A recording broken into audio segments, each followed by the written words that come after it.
Well, hello and welcome to 10 More Questions, a podcast lovingly created by the people of Nicework, a company building and activating brands for rebels, dreamers, and pioneers that people can actually care about. It's no secret that you needed a strong brand, but what exactly does building one entail?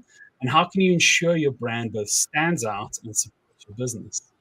In 10 More Questions, we explore the relationship between business and brand, chatting to thought and industry leaders about how exactly to turn a brand from a cost center into a company asset. As always, I'm your host, Ross Drakes. Today on the podcast, I have Isaiah Nolte.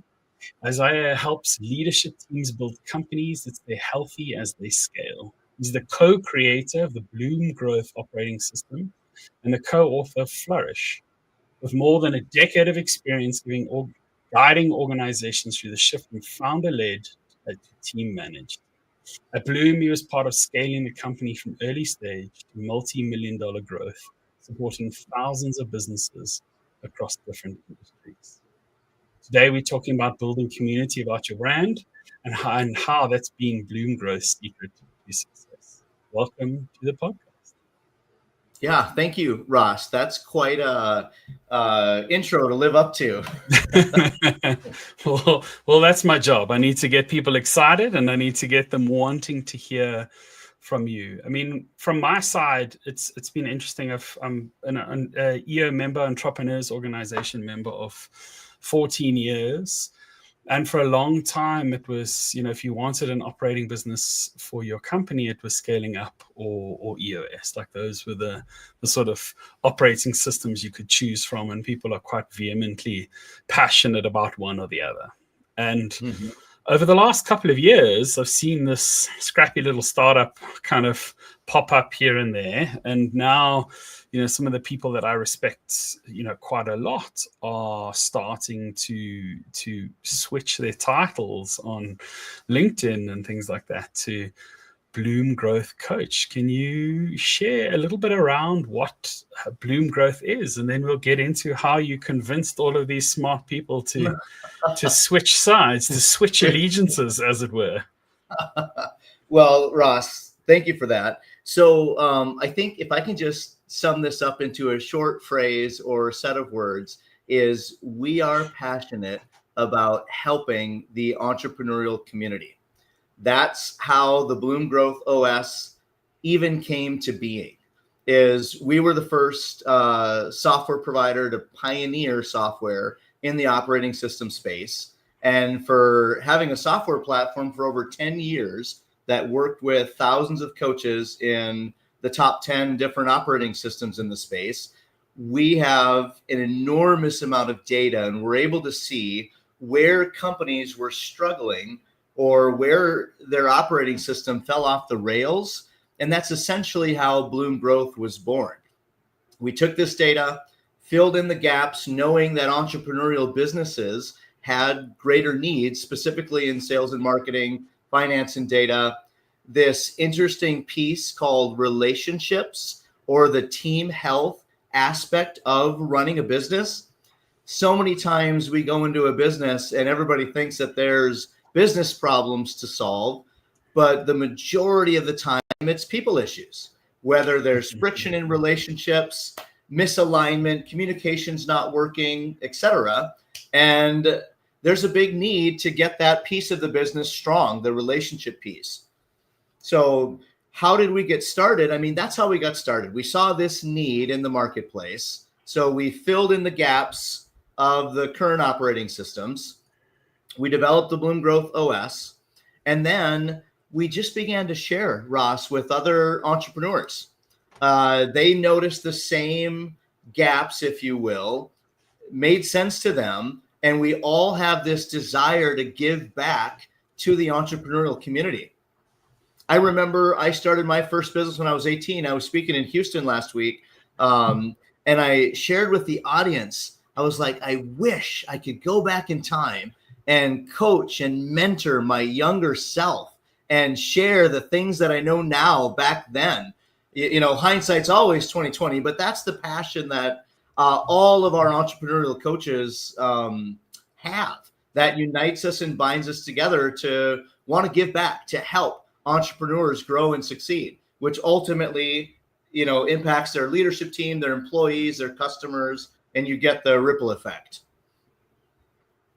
Oh, thanks for sharing. I mean, there's lots for me to take on there, but the one I really want to sort of start with is this, I guess, singular mission, purpose, sort of objective that you all share of giving back and helping entrepreneurs. Like, how did you, because most brands that we see, or most businesses that we see that try build community around their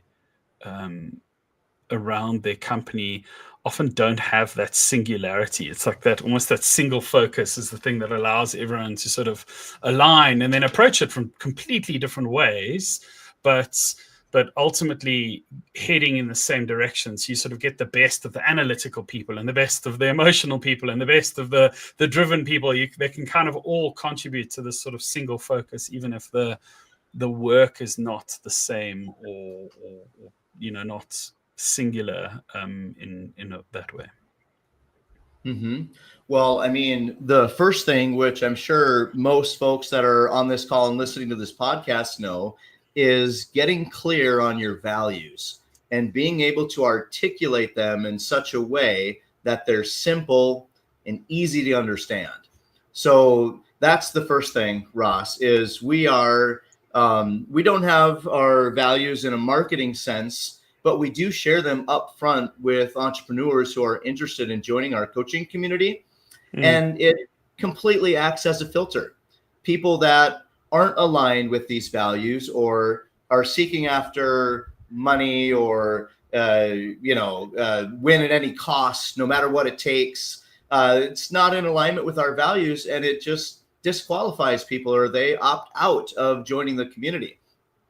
Our value that is completely alive within our coaching community is this abundance mentality, this giving without expectations, where we help the entrepreneurs that we meet with in any way that we can. So if you need a fractional CFO, you're not ready to engage with me as a growth coach, and I have fractional CFO contacts that I know are great, of course I'm going to make an introduction. I'm going to do what's in the best interest for you and your business. And this shared value or abundance mentality is shared with all of the entrepreneurs within our community. And it acts as a magnet, Ross, to attract people. If I go back to my younger days, I helped start and found a church in Central America. We started in a house with 5 people, grew to 1,500 in 2 years. I raised $1 million. We bought a property, put up a tent. It was wild and crazy. But if I quote not to get too religious on everybody here, right? But, there's a Bible verse that says, out of the abundance of the heart, the mouth speaks. And when you get folks aligned around values and passion, they just begin to talk wherever they go. So you mentioned you heard about this scrappy startup called Bloom Growth.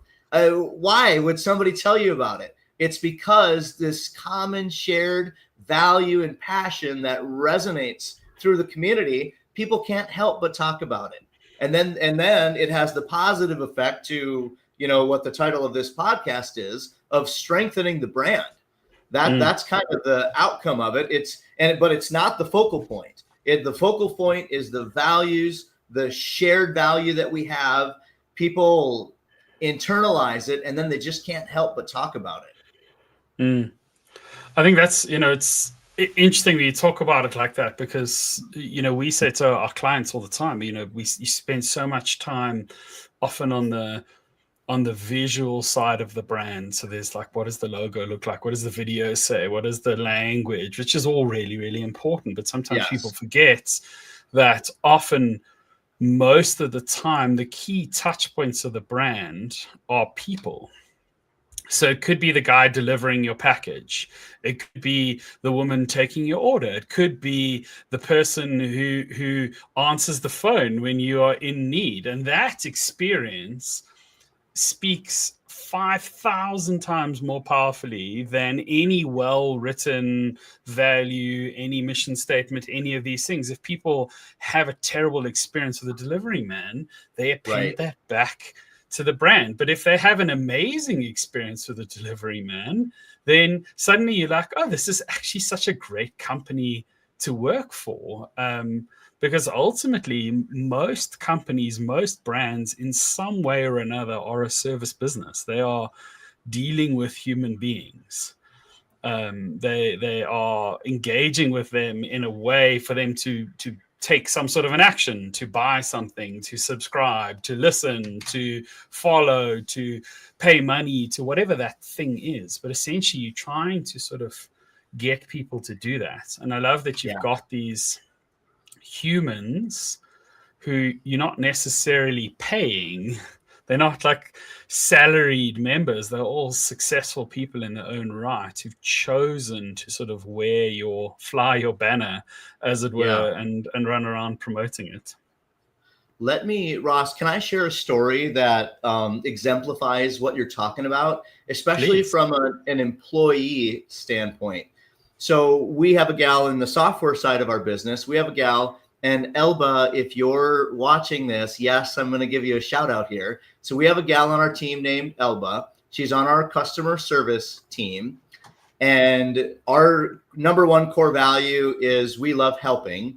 And Elba lives this day in and day out. This is, these shared values attracting employees, and not only strategic partners in our coaching community, but our employees as well. So Elba does software trainings, demos, best practices, things like that with leadership team members in the, client base that we have on our software platform. So time and time again, we get emails from our client base that go into our ticketing system, and they say things like, I really want to meet with Elba. I love working with Elba. They literally use the word love describing their relationship with our customer service representative. When is the last time, Ross, you've gone to, you've gotten a training on a CRM that you're using, or you went to the grocery store and somebody checked you out, or a waiter, and you use the word love to describe the person that was assisting you? Like, I don't know if I ever have in my whole life.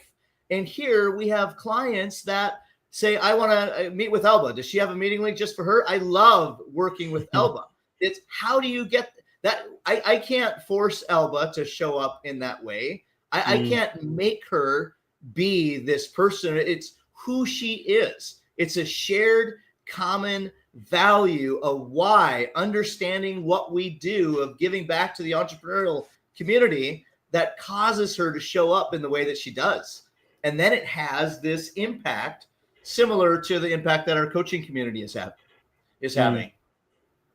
I love that story, and I can share one. We worked with an entrepreneur here in Johannesburg, Renan. He's got a company called Student Village, and we were helping him with how does he differentiate this thing from other agencies. And part of our process is we interview people, and one of the categories that we want to interview people is people who hold the culture. And he was like, oh, you have to then interview the lady who greets you at the front door. And I was like, oh, that's a bit odd, because she's the receptionist. Like, no one thinks the receptionist is important. But when you go to the Student Village office, she greets you in the warmest, friendliest, happiest way. And if you're looking sad or tired or rushed, she'll get up and she'll be like, do you mind if I give you a hug? And if you're having a bad day, she gives like the best hug you've ever had. And like, now there's this perception in my head where I'm like, I kind of want to go visit the Student Village. Oh, like there's this sort of positive association you start to form with this thing. It's got nothing to do with products, nothing to do with service, nothing to do with anything, but it all accrues back to that company and that brand in a positive way. Yeah, it's beautiful, Ross.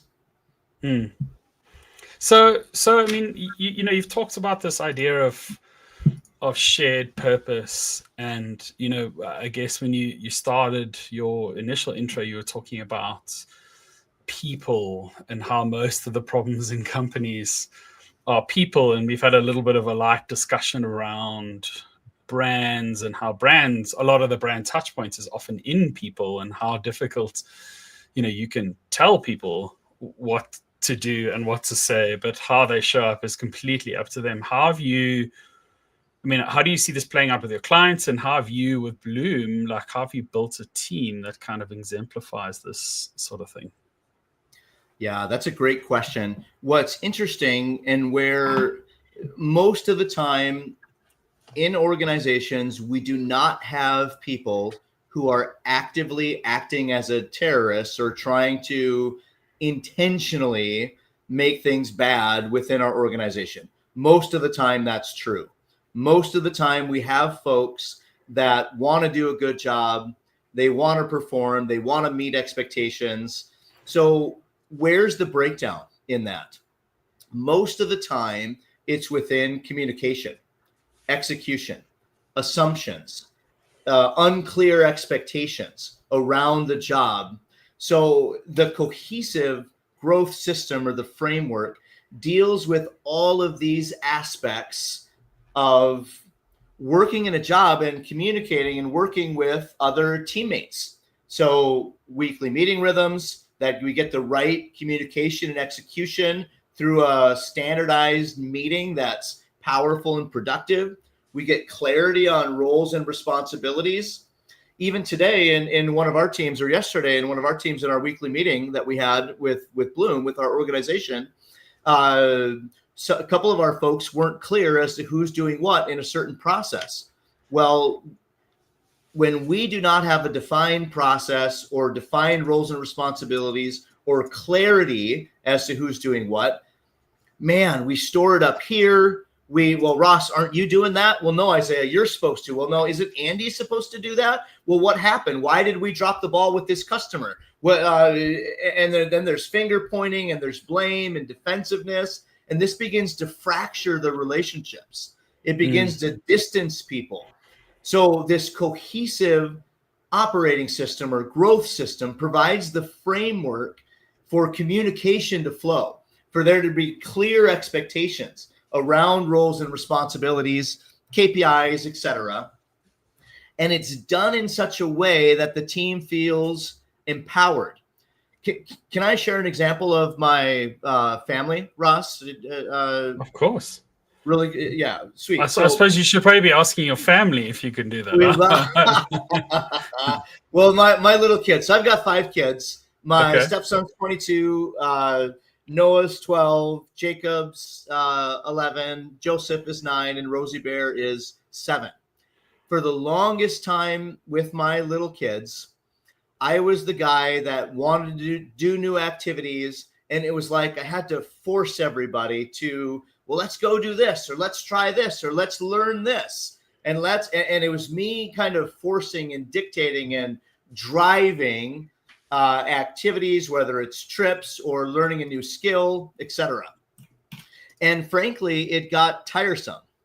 So what I started doing about 3 years ago is I do a planning session with my children.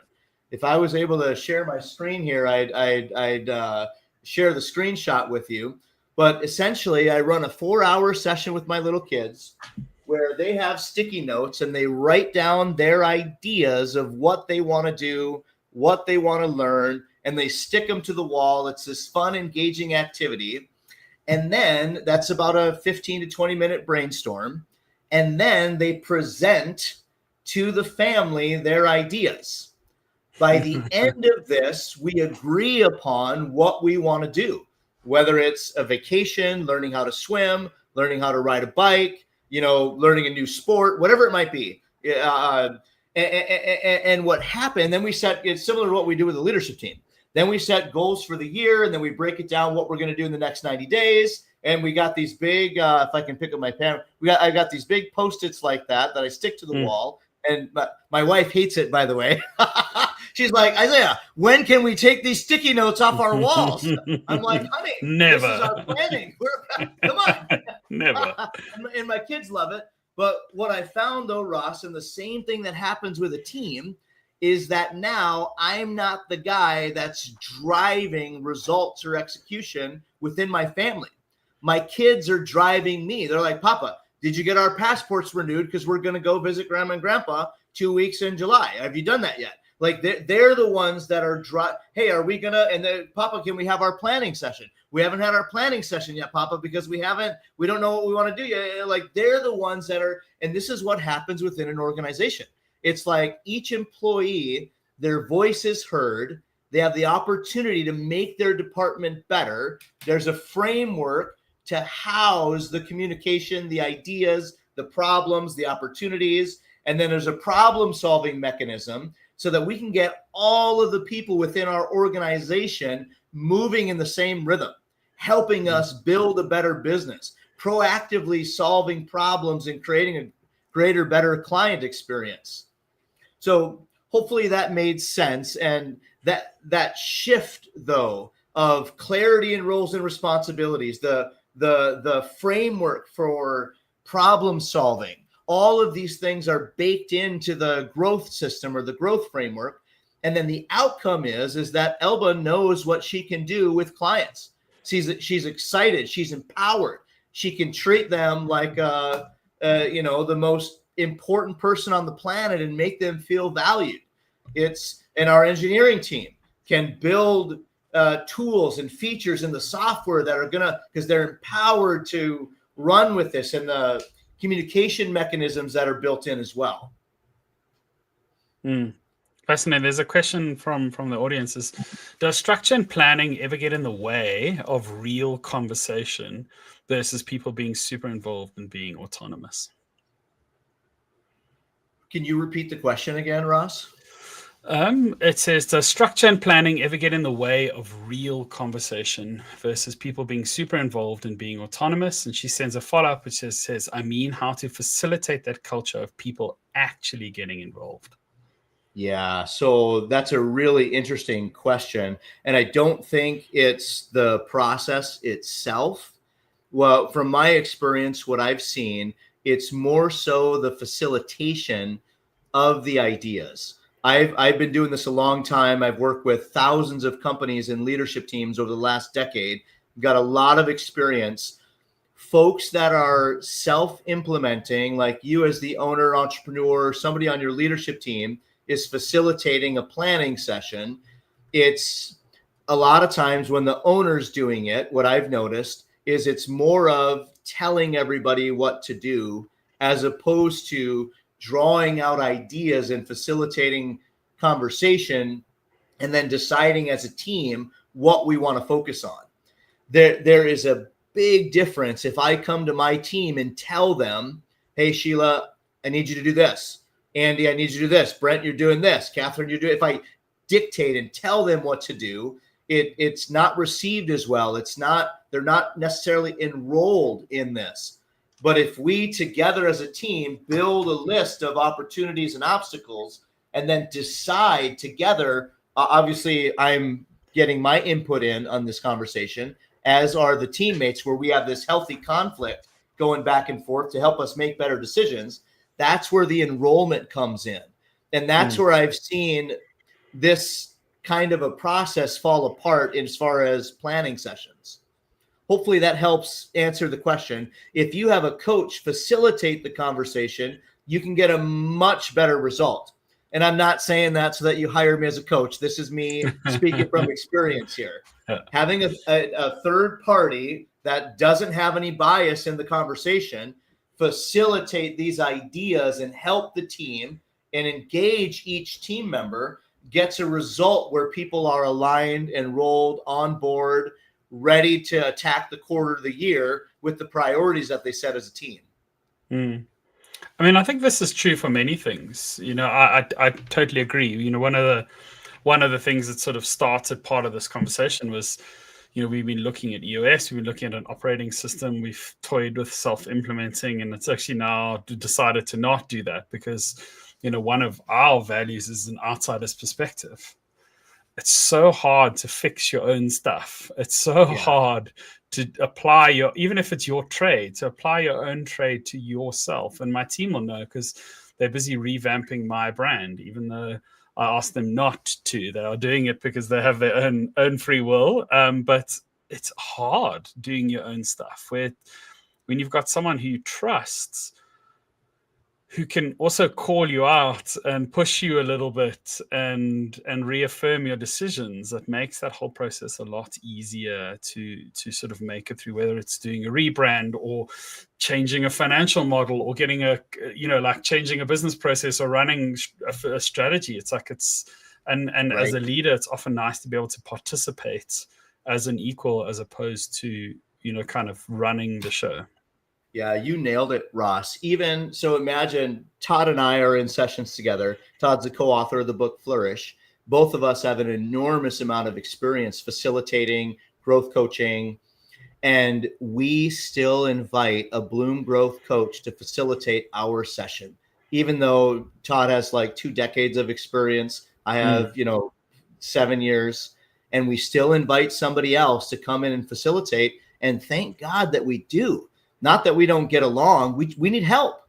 We need help. We need help of somebody from the outside that can bring the conversation back. That can, I can't imagine why they'd give me this feedback, but the feedback for me was I was overselling my ideas. Well, of course, my ideas are the best ones, right? We should do this, obviously. And that's one of my superpowers. I'm really good at enrolling, selling, all that. And with an outside, a third party that's facilitating this conversation, the ability to see that and give the feedback in real time, allowing the team to participate as equals as we're deciding upon the goals that we're setting. It's powerful. It is powerful. I'm gonna change the focus from internal to external quickly, because I think they're sort of related. But one of the things we believe is that companies that have the ability, the product, the service, and the ability to build a community around their brand are going to be infinitely harder to unseat than companies who don't. And when we talk about a community, we mean people that are invested in the success of the business, either emotionally or financially or both. And you've built a fairly strong community of these sort of high profile people who've convinced that, you've convinced them to sort of pick up this operating system and build a business off the back of it. So now, Kim Whitaker she's enrolled in the success of the business, because the more successful you are, the more successful she is. The more successful she is, the more successful you are.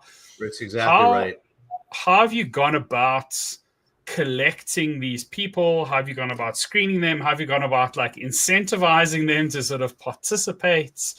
Because in a way it's risky for them, but because they're sort of hanging their hat on your coat stand, but it's also risky for you, because you allowing them to wear your brand and you don't actually have any control over what they do. I mean, you do have some control, but ultimately if they go run a strategy session a different way, there's not much you can actually do about it. The starting point, Ross, of when we kick this off, and I think this will be valuable for our listeners also who are interested in doing the same thing, of building community around your brand. We started with the folks that we already had within our network. Okay, so we didn't start this community, with digital ads and connecting people that we don't know, haven't had relationship with.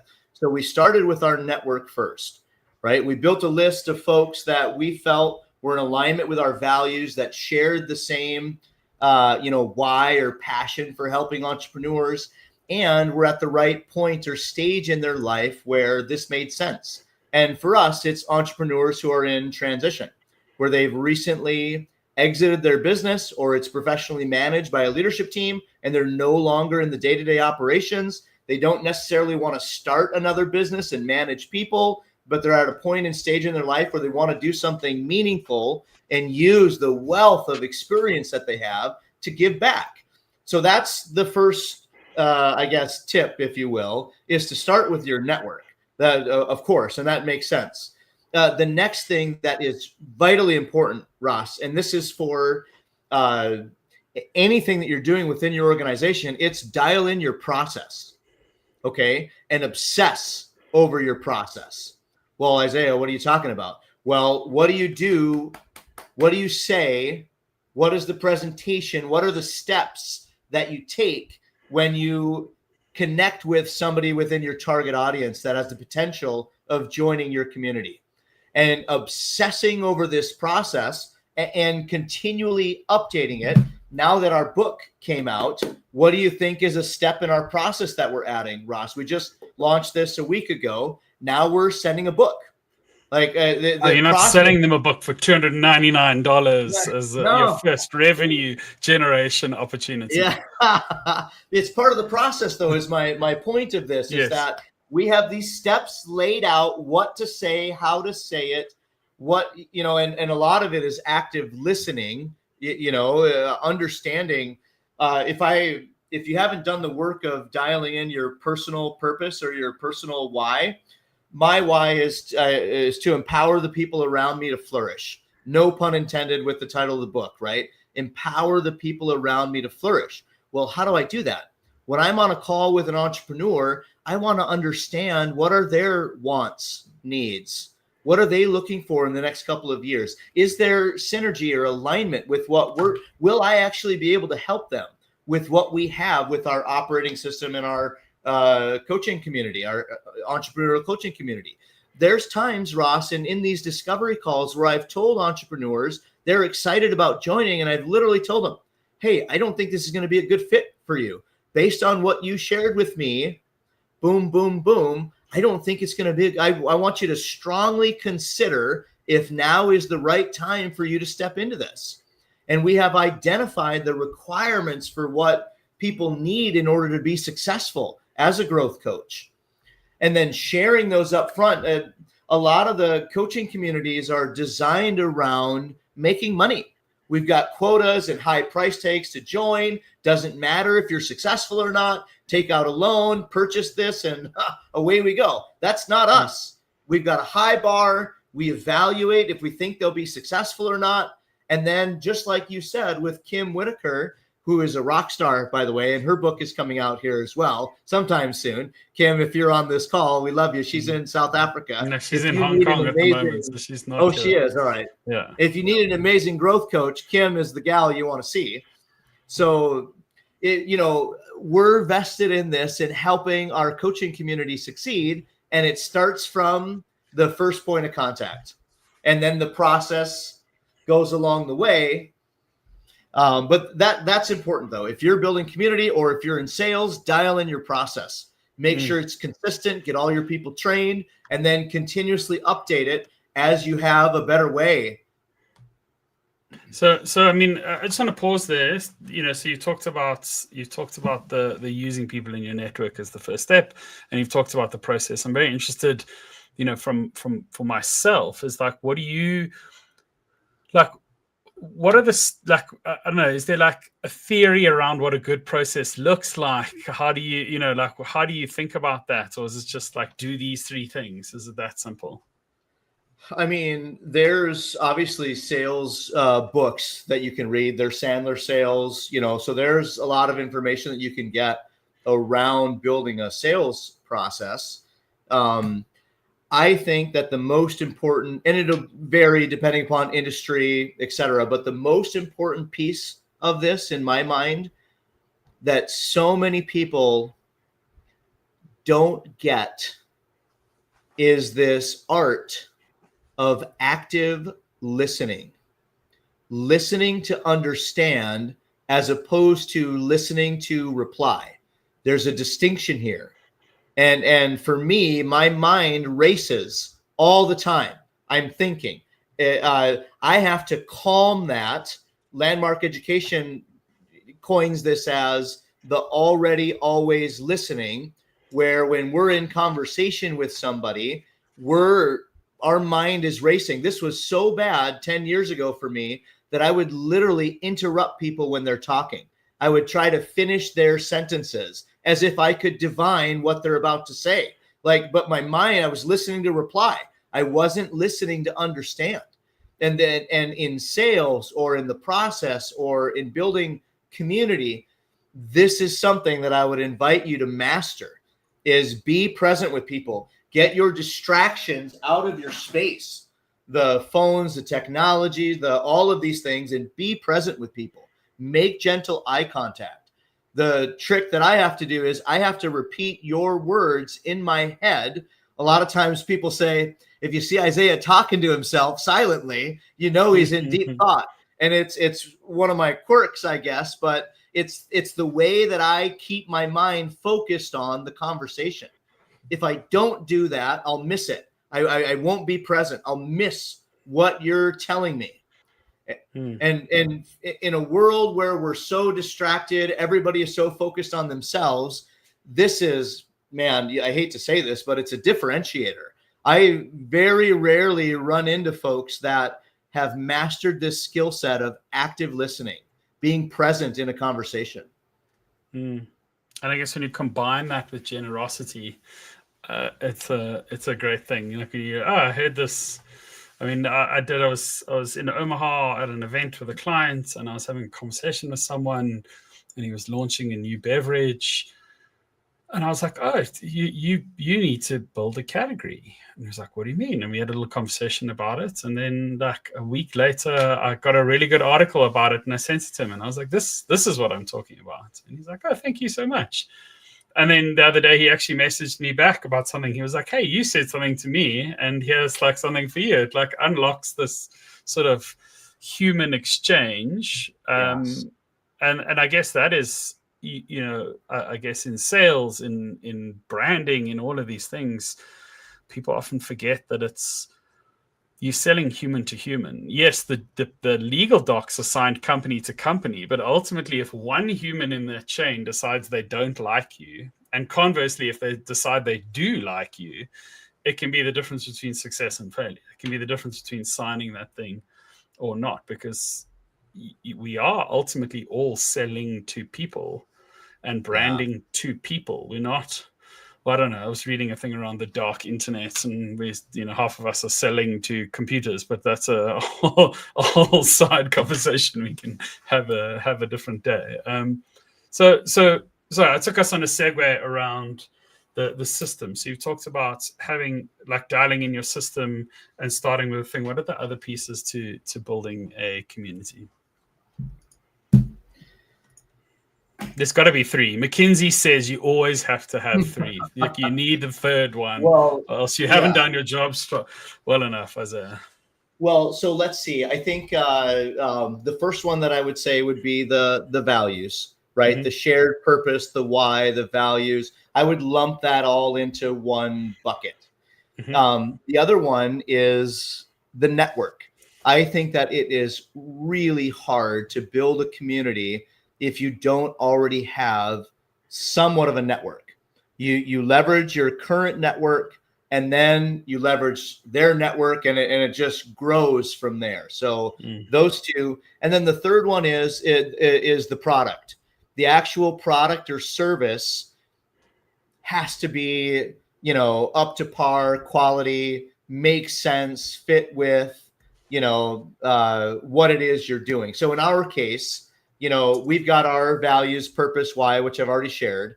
The network that we started with, EO, YPO, the entrepreneurial community, we've been in this world for decades. So that it just made sense when we decided 2.5 years ago, what direction do we want to take? This just made sense.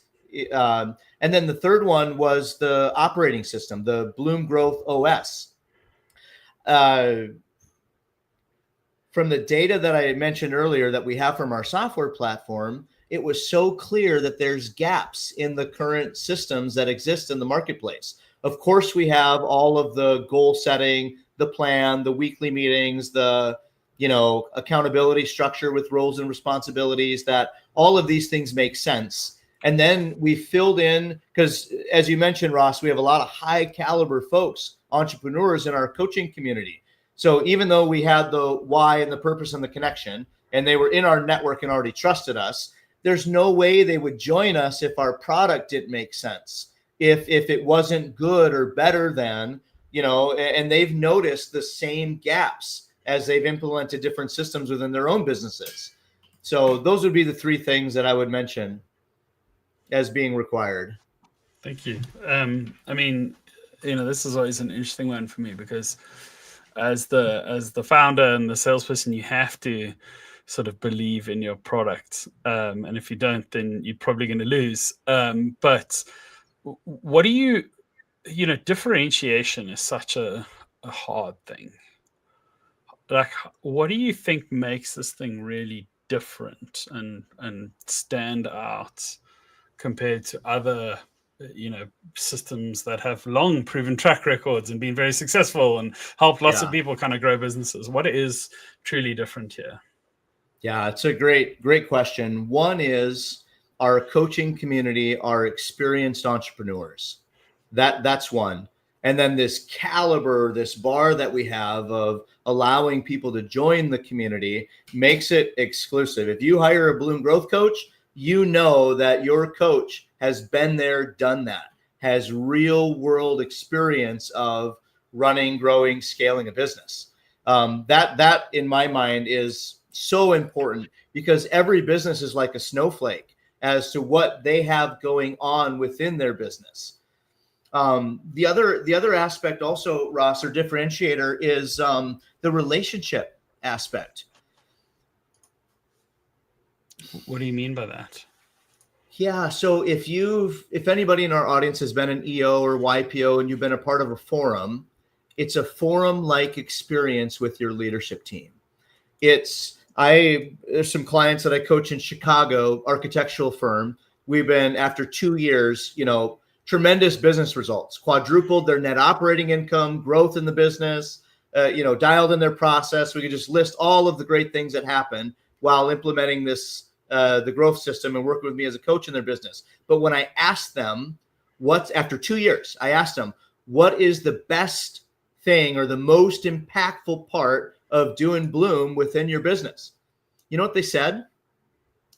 They looked at me in the eye and Simon got teary-eyed and he's like, Isaiah, I think that I'm a better human because of doing this with you for the last 2 years. What a thing to say. Literally said, I'm a better human because of this. The best part wasn't quadrupling their net operating income or growing their business. The best part was becoming a better human through our relationship curriculum.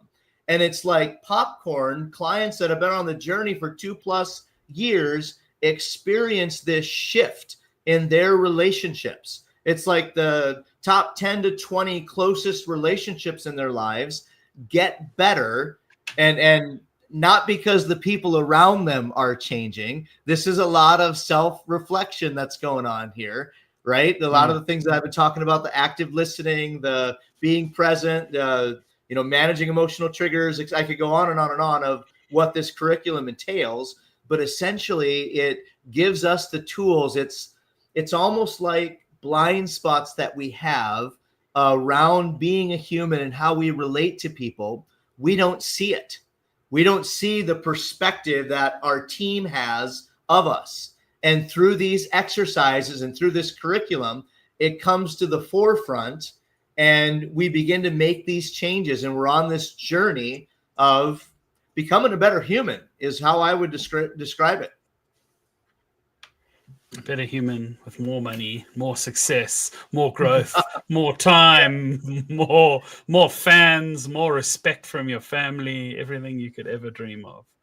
Yeah. So I'm interested, you, right at the beginning of our conversation, you were talking about, you started your first business when you were 18. Like, if there was that one thing you could go back and really land on your younger self, like, what is that thing that you would send back to yourself? So funny that you asked this question. If there's one thing that I would do differently, that would, over 10 years, I think I had around 60,000 customers. And not once did I collect a name, an email address, or a phone number. Not once. I basically got new customers every day. And that's how I grew my business, was this hard work of only focusing on new customers. And It's wild, Ross. If you're listening to this call, well, duh, Isaiah, of course you would focus on retaining customers and upselling and, having a nurturing campaign and all of these things. But I was young and I had no idea what I was doing. So that's one. It would be build a customer database and nurture that database. And that provides opportunities to upsell, cross-sell, all of get referrals, all of these great things that come from having raving fans and happy customers and clients. Mm. Yeah. And then when I transitioned into, the work that we did in Central America, the thing that I was missing there, because now we had a team, we had 100, employees, multiple satellite locations. Like, it was a pretty big operation, and we would do annual planning. We'd set goals for the year. We'd get all excited. The thing that we were missing, though, was a powerful weekly meeting agenda. Let me say that again. The thing that we were missing was a powerful weekly meeting agenda that basically would keep our highest priorities top of mind. And we ended up spinning our wheels, solving the same problems over and over and over again. We lacked the execution component of a growth system, and the weekly meeting is part of that. But if you're not running a powerful weekly meeting that your employees look forward to, that you look forward to, if you dread your meetings, or you're not getting value out of them, or they're not productive, or you're solving the same problems week after week, month after month, there's a better way to do it. And Todd Smart shared this with me about 10 years ago, showed me a weekly meeting agenda in our software platform when we met for the first time. And I had an epiphany. I was like, where were you 20 years ago, Todd? Those would be the things that I would say are transformative if you don't have those dialed in your business. I'm sad that you said that, because now my management team is going to ask us to improve our management meeting, even though it is pretty good. I'm just not sure we always look forward to it. What are the, touch base with Kim, Ross, right? She'll, if you guys have opportunities to improve your meetings, Kim can help you guys do that. Yeah. So I've got JL asking here, what are the earliest signals that a community is forming before the metrics show it? Oh my goodness. Now you're asking me to be vulnerable, huh, Ross? It's not me,